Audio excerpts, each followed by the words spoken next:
来，这个清明4天的连假一个休煞，部分的病院嘛陆续来收到身体无爽快来挂急诊的患者。像高雄的小港病院，昨一天就收到5、6个，拢有脑喉痛等等呼吸道的症状。医师发现，因有一个共同点，就是睡困的时阵，拢有去过11个警示的景点，所以嘛甲因做采检。即摆连假结束了，台湾的疫情敢会有变化呢？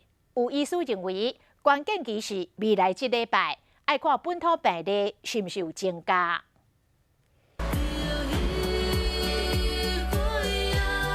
清明连假上万人到各大观光景点旅游，是毋是保持安全距离？敢有挂喙安？这拢无法度掌握。但是会当确定的是，假期结束啊，来病院看诊的病患嘛增加。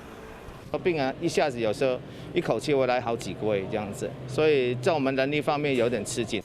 后来休假了后第一天，高雄小港病院急诊就收到4、5个病患，拢有呼吸道的症状，而且因的共同点就是拢有去过11个警示的景点，比如咳嗽啊、喉咙痛啊、不舒服的症状。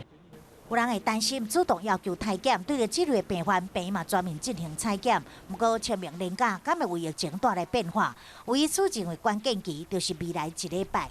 潜伏期最常见的是差不多在感染之后呢，5、6天到1个礼拜左右。如果那时候本土案例增加起来，那我们要小心了。因为这个群聚感染呢，可能造成这个我们的防疫的一个破口。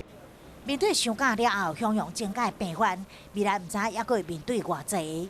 徛伫第一线的医师嘛表示讲，当然会有压力，但是医护并无拒绝病人的管理，有安尼坚守岗位，嘛希望民众会当做好防疫，维护自身的健康。